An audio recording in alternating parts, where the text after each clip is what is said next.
Welcome to the Starting Over podcast. I am your host, Edward Shelton, aka Dark Logos. In this show, we look at the strategies, tactics, and mechanics behind the game of Heroclix. Wow, it is raining, lightning, snowing, and sleeting outside here in Kansas City. It's ridiculous, and I am not going to lie on that. Anyway, it's getting colder. We're hitting the end of the year. All sorts of interesting things are coming out. And so hopefully before your Mayan calendar hits December 21st and my keyboard crashes, I'm going to give you a nice little show for interesting sake, just for fun. Okay? All right. So pretty much if you follow the blog, you'll see some interesting tidbits there, some personal letters and information. Pretty much what's going to happen is, for those who don't follow the blog or Twitter, I'm going to be moving to Topeka from Kansas City, Missouri. Now, if you live in any of the surrounding areas, don't freak out. I will probably be visiting a venue near you. Maybe not, depending on my schedule. I can't guarantee anything. It's probably going to be very busy. So just sort of keep that in mind. Don't think, oh my gosh, Dark Logos is going to come and ruffle stomp us. It's probably not going to be like that. Who knows? I might still be playing at my normal venue, but I will have some employment. Employment is a beautiful thing. My previous job just decided to stop giving me employment, so I couldn't collect anything, and that's tough. Definitely when you have like 15 sets in between your last bit of employment at the end of October to currently. All right, so pretty much what's going to happen is I'm going to keep doing the show, so you don't have to worry about that. But what is going to go down is pretty much I'm going to be in a situation in which it may be a little sporadic. I'm going to try to be consistent on doing the blog. So you're always going to get blog content. It may be a little late, people, some days, like today. I apologize. But you're always going to get content. So don't fret there. Not only that, I'll still be trying to get the interview goodness, and who knows, if technology swings in my favor, we might actually, still have interviews and some other cool stuff while I'm away. Well, I hate to say it like that, but I don't know what my internet situation is going to be like. I don't know what my work situation time-wise is going to be like. So I can't just be like, yeah, I'm going to be set. So anyway, we're going to see how it goes. So anyway, all right, moving on. We're going to look at today's topic. And today's topic is several things that I didn't think could happen that have happened. And this is going to be a little bit all over the place. So bear with me, but we are going to be focused because it is going to be about Heroclix and meta. All right. First things first. My disciple, I never thought I'd say that when it comes to Heroclix, Tom, aka Silent Screen. I've been calling him Star Screen. I don't know why. I guess I misread something he sent me. We had a cool conversation the other day, and pretty much he said, yo, Dark Logos, what do you think about Catwoman from DC 10th? And I was like, wow, that is some awesome stuff. It can be interesting, and it's going to backfire on you if you play a resource style. So he was like, well, check this out. I'm going to play Quicksilver from Chaos War and pretty much this Catwoman together. And here's the exploit, people. The exploit is as follows. You put the utility belt on Quicksilver. You have him select Outwit and +2 stats. And what follows is pure shenanigans. Now, I have some details up on the blog, so check it out there. But pretty much what you can do is you can have Quicksilver get +2 stats, run out. Once he runs out, he does his attack, and then he moves next to Catwoman when it's all done. He no longer has a +2, but he cannot turn the dial. Yeah, I said it. He can't turn the dial. And then if you go on HC Realms, I started a thread. You can see it. It's called, let me get to the top of it. Catwoman, resources, intern spin, okay. So you can go see it there, and pretty much they point to an official rules arbiter, and they said, no matter what, that dial won't spin. So here's the issue, and I laughed at it in the full implications, is that if they errata it and say, oh no, you still spin, then the Infinity Gauntlet wins. If they say, no, you can't spin, Utility Belt wins. And so you go from hyper aggro, or that you have with the Utility Belt, to continual burst damage. Like, I didn't think it was sustainable, but it is. It is sustainable until you kill that figure. As long as you return back to Catwoman, that Utility Belt figure is going to maintain that +2. Now, he also gave me another addendum, was if you use the Utility Belt and you click it to that dial before prep time, that one click before prep time, actually you can prep time to that dial, I guess, and then pick 2 team abilities or whatever. I think that's what he was going after. It's a pretty much a long setup, but pretty much you just put that object on there that allows you to copy team abilities. You copy their power cosmic. You copy whatever else that you need from them, your opponent's team. So you should be able to get 2 team abilities off of them, not lose the objects, and then the next, at the end of it, you're going to roll on to prep time. Then use prep time, but you can't because you need to be able to do a double power action. So you need to clear, use prep time, or have somebody can take a token off. Use prep time. Once you use prep time, you set it to your +2 stats and begin the shenanigans. Okay. So now I will say this: in a 1,000-point game, I have to eat crow on a recent show because I said, oh yeah, you're never going to really see Galactus with the Utility Belt. Psh, I was wrong. You can play a 600-point Galactus or Tester with the Utility Belt, and you just have someone yo-yo up Catwoman every turn. So that now Galactus has +2 stats. And yeah, I mean, Galactus has +2 stats. What more is there to say? Okay, that it's fun, that it's fair, that this is the greatest thing that's happened? No, I mean, this is broken. This is broken. And when I talked to Silent Scream, I was like, man, this can't be legal. This can't be legal because of all the implications. Now it is. So either expect an errata to the Bat Belt or Catwoman or something. And if nothing comes, welcome to the dark days. Because your team now has to KO Catwoman first to stop your opponent from raffle stopping you with the Utility Belt.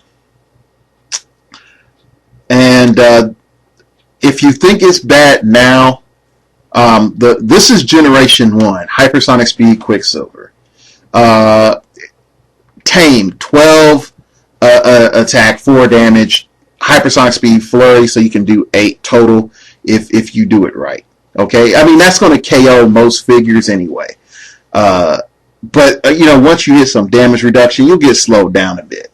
Okay, but we're talking about what happens when someone figures out how to do this well, or the figures come out how to do this well with Magog, or how can you do this well with some other death-dealing machine that comes out that's under 100 points or 100 points or less. All of a sudden, you did that charge flurry and up comes from behind Catwoman, and then Catwoman maneuvers again, and then this figure can charge flurry again, and then the flyer, lifts up Catwoman and takes Catwoman back. I mean, there's some things I didn't think that we would be in a point of after resources were introduced. Now I think if people hated feats, I would rather have feats than what we're having in resource dials. And then you're going to be like, Dark Logos, are you saying it's cheese? No, what I'm saying is feats are more balanced because you have to pay more. Really look at all the feats that you have access to and how much you have to pay. Really just look closely, people. And you would say, for me to get immunity to Outwit, I had to pay 25 points. Wow. Isn't that interesting that the Infinity Gauntlet, I pay 15 more points and I get +2 stats. I can get plus stats, and I can get a random mishmash of powers, and prob, and range combat expert, and, soul gem. So we're at this point where if you even tried to imitate anything close to that with feats, you're looking at over 200 points. So where's the balance? This really makes me wonder are we in this money grab season with WizKids? Like, 10th anniversary, money grab. 5th anniversary was a money grab. Look, we gave you a bunch of Heroclix, and we throw our money up in the air and make it rain. So, again, some things that I never thought I would see. And even more so, the big thing that we were talking about, Silent Scream and myself, was what happens with the Batman Batcave utility dial. What happens when that comes out at the end of No Man's Land and we still have this Catwoman shenanigans where Catwoman's coming through the window and it's like, hey Brucey baby, so this is where you put that cool bat stuff, huh? Oh, okay, cool. All right, let me just look at that. Is that a big penny? Did you get that from Two-Face? Oh wow. Oh, okay, cool. Let me push this button over here. Oh my gosh, your whole entire thing turned off. Yeah. So just wait. If and pretty much I think on the NECA big speech that they had, you have Alfred attached and Alfred heals you, and I'm betting you spin the question, wonder if Alfred's going to heal you again. So you just throw the Catwoman right by the Batcave, and it's like, Alfred, can you fix me some cocoa? I was healing Master Wayne, but that's okay. I'll go get you some cocoa. And and then the next turn, it's like, thanks, Alfred. Thanks for the cocoa. I'm on my way. All right, Master Wayne. Let's look at your wounds once more. Watch, rinse, repeat. It's pretty much watch, rinse, repeat. So that's where I am concerned about. Is there anybody really paying attention? All right. The next thing that I have learned is 2v2s. Learn to trust your partner and make sure you have a trustworthy partner. I've played several 2v2s lately, one intentionally and one unintentionally. And one of the biggest things I've learned is if you're in one of those situations where you're able to sit down and talk with your partner on 2v2s, do it. Oh my goodness, do it. Talk about what each of you are going to bring something balanced, and you have to think of it, you are presenting a total force that's going to do this one thing. Now, where 2v2s can be a problem is if you're doing one thing and your opponent's doing another thing, and you're just sort of trying to hobble something together. That's when 2v2s are horrible. So horrible. Okay? Now, the best thing that I can say about 2v2 goodness is, once you have a coordinated plan, make sure you talk to each other at the beginning of the game of, this is our plan. Not talking to each other on the beginning of the game and coming to some sort of agreement is catastrophic. If you're in the mindset, we're going to charge up and meet that opposing force together, and the other guy's like, oh no, I'm gonna just sort of chill back here and spin my gauntlet. I'm spinning my gauntlet, son. That doesn't work. You know, to quote Chris Rock, you can't have one of you going to church and the other one smoking crack. Okay, that's not a power couple right there. Okay, that just does not work. So what we're stuck with is, unfortunately, you are limited by the weaker link, and then you have to recognize whether that's you or not. And when I say weaker link is, if who is the most indecisive between the two of you? There you go. That's the weakest link. Because at some point in time, you have to be definitive. The next barometer for weakest link. Who's willing to sacrifice their pieces for the win? If not, guess what? It's the weakest link, because it's all about, I want to keep my pieces in the game. I want to make sure my pieces aren't dead. Okay. And the main reason that this is a problem is A, it's a team effort. And B, the goal is victory. Now you're going to say, well, Dark Logos, I'm not really going to have fun if all my guys are dead. Okay. And I would say, do you want to win? If you don't want to win, okay, go ahead. Deal with that. All right. Go ahead and have fun 2v2ing and losing. If you want to win, you have to recognize, daggone it, I got to put my Superman on the line, and he has to go and do this. So those are some things, to think about, because a lot of time folks will try to put you in a tough position, and they will tell you like, hey, I'm going to do this. I want you to throw all your figures away, and then I'm going to come in like a hero and clean everything up. That's not smart. There should be some mutual sacrifice. But then at the same time, you have to look at your lineup. The next thing that I would say about 2v2s is sort of have an idea with your partner how you're going to navigate the map. And I know you're going to say, well, isn't that, same thing as planning out what we're going to do? No, not really. Because you need to know like what spots you're going to hit up, what spots best suit your assault, and what spots best fit your defense. Okay? And if you have the, let's say in the future you make Abinsor's freaking jet that he was in before he met Hal. Okay, whatever that spaceship was, and they're piloting it, and it has the Green Lantern team ability, and it can carry up to 8 figures. Okay, think about that. You could carry 8 figures. Wouldn't it be a good idea to use that jet to fly your entire team up in their face? But if your opponent's like, I don't really want to do that, then you're sort of stuck.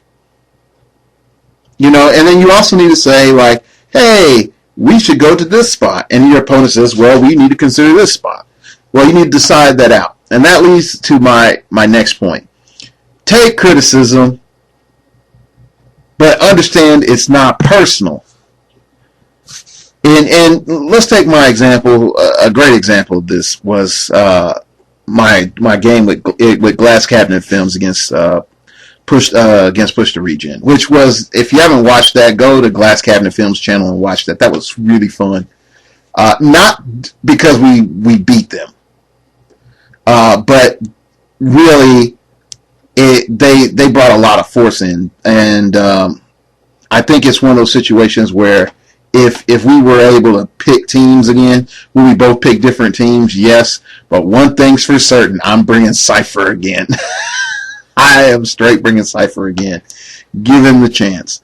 So anyway, what we're looking at is Ryan at one point in time was like, I'm going to do this. And I was like, hey, what about this thing over here? And he's like, no, this is what I think is good for this reason.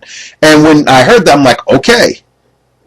I took his criticism properly, because he's saying, I think that this is, he thought that it was a better avenue. And so those are things that you have to keep in mind. Does your teammate think that one option is better than another? And are you receptive to that? Okay? The next thing that you want to do is try to figure out, if you won the game, why you won. And if you lost the game, why you lost. And don't try to play the blame game. Once you start playing the blame game, everything just goes downhill so fast. Because it's like, your Magog didn't kill, and he missed all his attacks. Oh, your Batman sucked. Oh, your Superman didn't do this. It's just going to go back and forth. It's completely unfun. You're not going to enjoy yourself, and you're just going to have this situation where you don't want to do 2v2s anymore. And 2v2s can be really, really fun. So that pretty much wraps up my 2v2 analysis. And I think that I think I pretty much hit everything I wanted to hit. Next up is, we talk about money now and then, and it's been a long time since I've talked about how to save money. And this is meta. This is definitely meta. I'm going to say this, and some of you are going to be frustrated with me when I say this. You might, if you look at the No Man's Land event, and if you can take it or leave it, I advise that you wait until the event's over and buy all the LEs off of eBay. I really do, and you will save money from all the seals that you would have played. Now, let's really look at this, and what I'm going to do is, in just my proof of concept, I'm going to go to eBay right now. I'm going to type in the following phrase, Heroclix, and I'm going to put the runner. Okay, and let's see if what comes up. Okay, all right, so the runner, $19. Somebody put them up for $49. That's ridiculous. But really, a couple of months ago, you could have got the runner for like $5. Let me put the Gardener in, because the runner is probably like the worst one. Let me put the Gardener.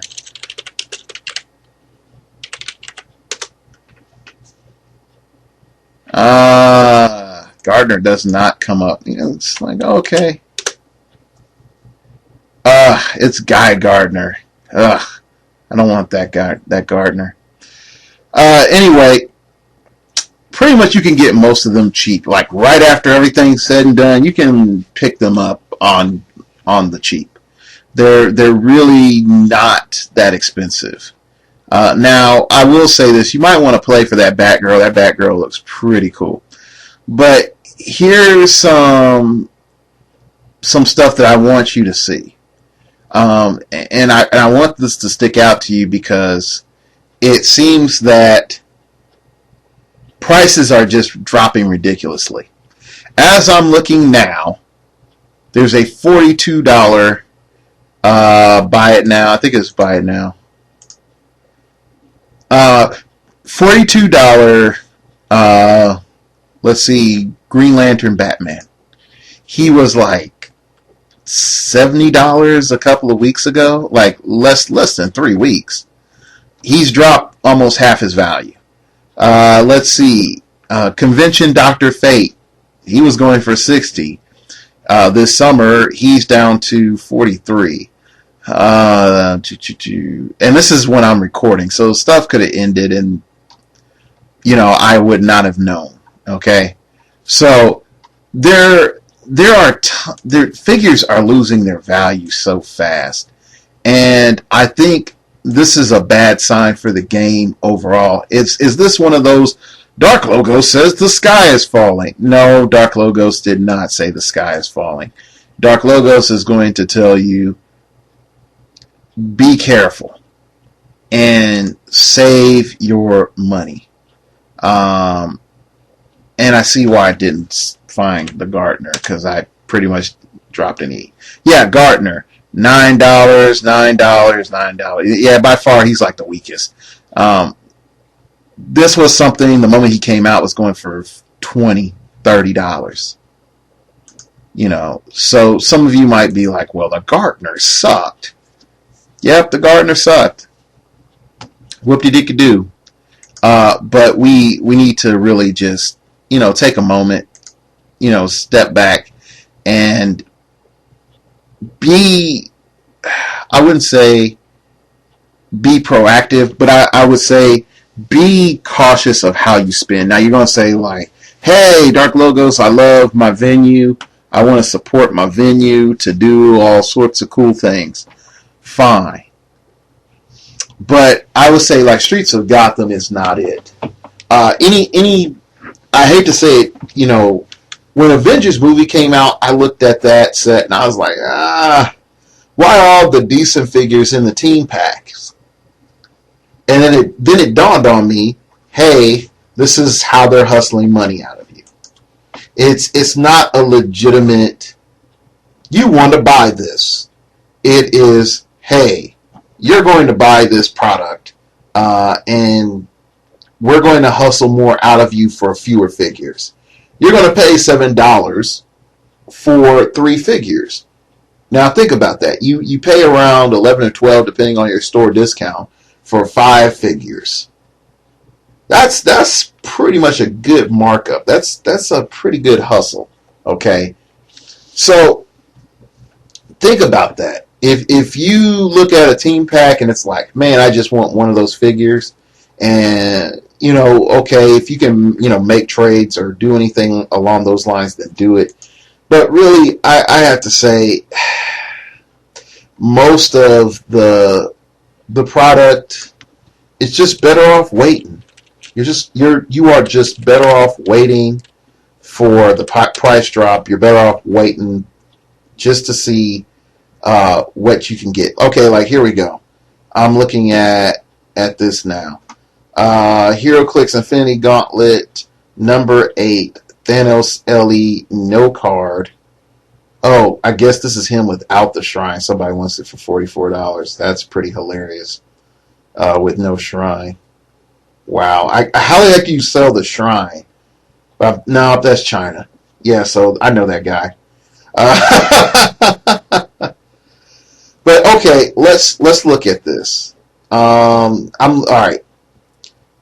$125 for Thanos Shrine. Let's see. $119. Oh, $200 for Thanos Shrine. Somebody wants $219 for Thanos Shrine. They are high. They are so high. Okay, here's something to the contrary. This is something that's retained value. And I could probably say that's one of the few things that has retained value. And I think it's mainly because of the low print run. Let me look for the champion, just in case. Let's see. The champion was probably like a middle of the road guy. No one really liked Adam Warlock because he was overcosted. Let's look at the champion. 15, 17, yeah. You're not breaking 20. And you got to buy it now. I'm looking at for $10. So, yeah, you're at a loss. So, look at it like this: if you are in a situation you're like, I must have this now. I really love those figures. Go play for them. But if you see a figure that you are not interested in, I would say just walk away. Don't even play for it. Don't throw WizKids unnecessary money. And some of you might say that's just rude or whatever else. I really do think that it's gotten abusive in how much we pay. Um, I'm going to end on this note, and I'm not saying this for there's a sob story. Dark Logos trying to get a tearjerker. I went to a place that I play at. He got a new store, and what ended up happening was I saw this box full of rather recent figures, and I'm not talking box of crap. I pulled a Cypher out. I pulled a Bizarro Girl out. I pulled what else? I think I pulled a couple of good rares out. A bunch of figures that you want multiples of. And I asked the store owner, and he's like, whose stuff is this? And he told me whose it was, and I was like, wow, this guy quit the game. I didn't know that. He's like, yeah. And he was talking about, just the cost, and he couldn't afford it, and he felt like he couldn't keep up. And so that's the thing that is striking, is if we really think about it, and I'm in HC Realms unit section. Let's look at from the beginning of this year. I'm just going to count from the beginning of this year, and I'm not going to count Hulk. I'm going to say the first really set of this year. Okay, what has changed? Galactic Guardians, good Colossals. Galactic Guardians, Fast Forces. Broken stuff with stealth. Avengers movie. I would say the team packs. If you got a Hydra agent, that was pretty broken. And then also you have Odin a little bit. Odin a little bit. Loki not really. Odin a little bit. But you got a lot of good solid damage. Okay. War of Light, Atrocious, and Star Sapphire. GSX, forget that. Dark Knight Rises, so much support shenanigans. It's not even funny. Oh, God, so much support shenanigans.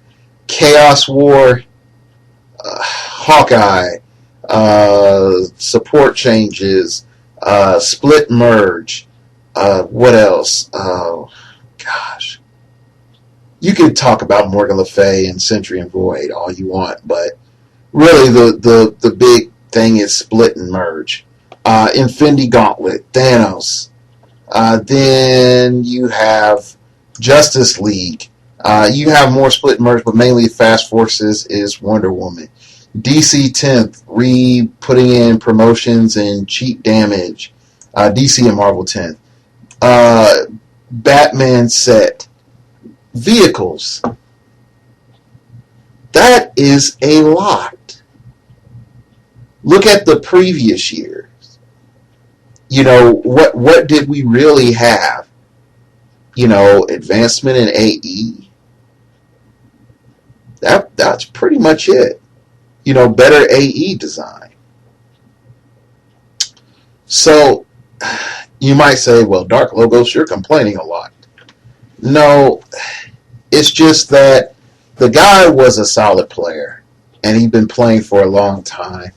And then he sold it all because he felt that, hey, the game was looking like it was going into a bad place.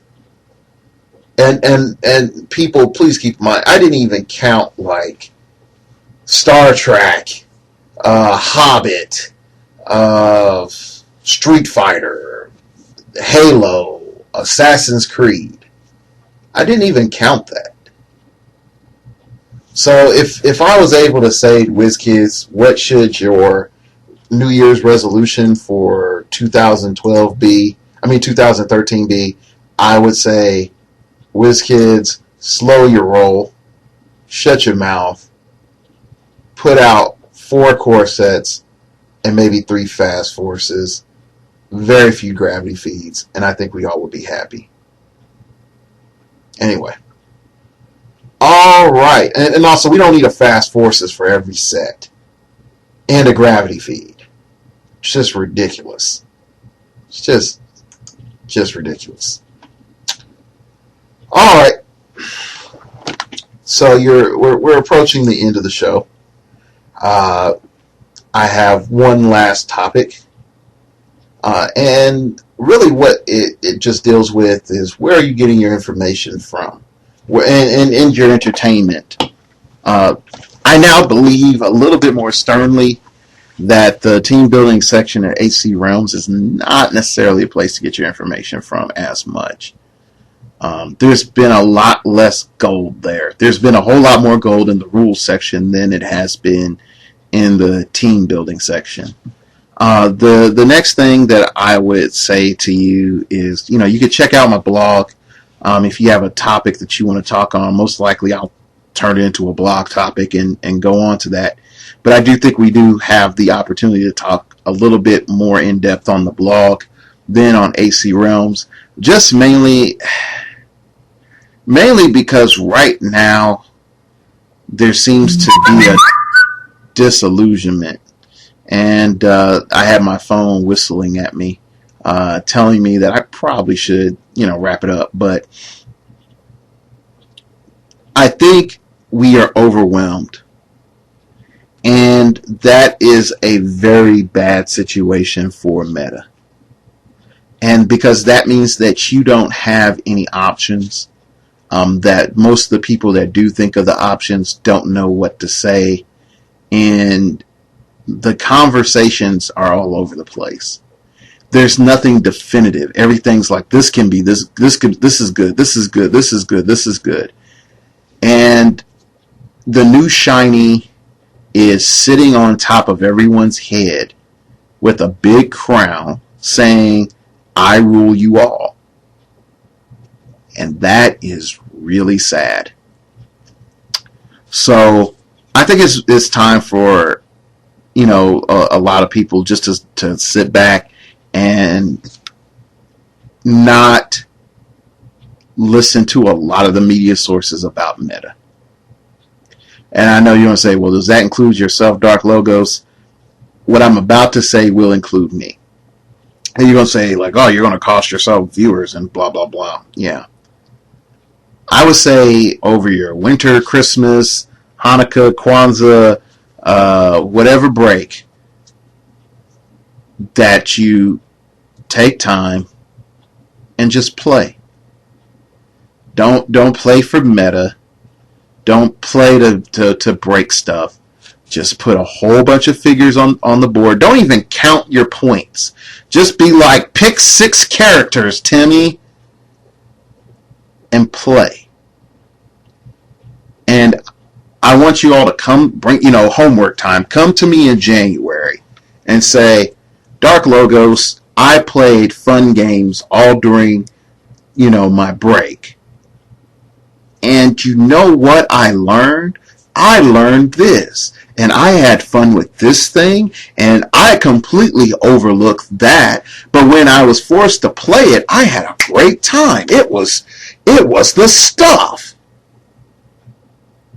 So I want us all just to go back.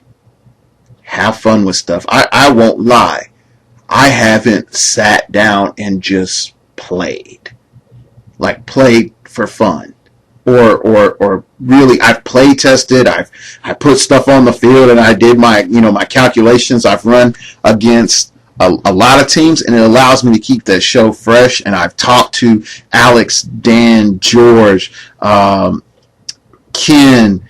Ignis Mouse, the Howard Brock whenever I can get a hold of them.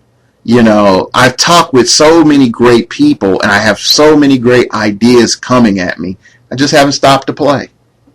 Mega Lotus Man too. And my boy Kevin. So I encourage you, if anything else, if you're hiding out in your doomsday bunker or topside, or whatever you're going to be doing, just take time and just play and see what happens. And I think this is the meta man in me saying this. Put all the podcasts aside, turn it all off, turn off the TV, turn off the bazillion other reporters, telling you that there's a shooting here and a gunman there and craziness everywhere. You can't control that. You can't do anything about that. Those people are going to act however they're going to act. Just sit down and play. If you have your girlfriend or your wife, just give her an extra 120 points and say, we're going to play a fun board game, and play and explain it, and don't give a whole bunch of special powers and I do a bazillion different things. Don't give her calendar man. I do special things on Tuesdays and weekends. But just sit down, play a game, have fun, come back to me and tell me what you learned, because you know what? You're bound to teach me something. And I'll admit it. All right. That's our warm, heartfelt moment. Is this the last podcast for the year? No. There's one more coming. There is definitely one more coming.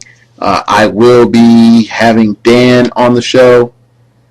So you might see this one, and the next day you might see the one with Dan. Who knows? But Dan will be the last one for this year unless something ridiculous comes out between my interview with Dan and Christmas or New Year's. And really, I can't think of anything that WizKids would announce. I don't think their magical holiday elves are going to get here in time. Okay? So, yep, there we go. That's the timer. So check me out at startingoverpodcast@gmail.com. That's the email. That's startingoverpodcast@gmail.com. If you wish to opine and send me comments, keep it piffy. I've helped a couple of folks out, and trust me, man, if your venue is determined to create something absurd, I can help you, man, but I encountered one that had me stumped. It was like make the worst 300-point team you can possibly make, but you can't use AEs, and no one could be in a certain point range. And I was like, I have no clue, man. I tried. I so tried. Also, you can check me out on Twitter. That's at StartOverPod. That's at StartOverPod. I'll hit up the Twitter now and then. Sometimes Twitter is boring. Sometimes in Twitter, I'm like, random thought of the day. And so I'll do that. If you like the blog, please like the blog. Please put comments on the blog. That helps me sort of gauge the interactions. You can check out the blog. It is startingoverpodcast.blogspot.com. That's startingoverpodcast.blogspot.com. All right. And so you can just check all those sources out. You can get some sort of dark logos Starting Over podcast goodness from all of them. Okay? That's it. If this is the last podcast you hear of the year, check out the one with Dan next year. If you're really like, oh, come on for Christmas, I want a Starting Over podcast, then bam, there you go. You'll get Dan sometime soon. The goal is to have it up before Christmas, and then we go black until sometime after January 1st. Be mindful, like I said before, I'm moving to Topeka in January, and I don't know what my internet's going to be. So, worst case scenario, 2 or 3 weeks without the show. Again, it doesn't mean I'm dead or that anything, went wrong or I quit. All it means is that I'm moving and do not have the ability to either record consistently in a nice atmosphere, or I don't have internet to upload a episode to the interwebs for your delicious goodness consumption. All right, that's it. Thank you for listening. And remember, we all have to start over sometime.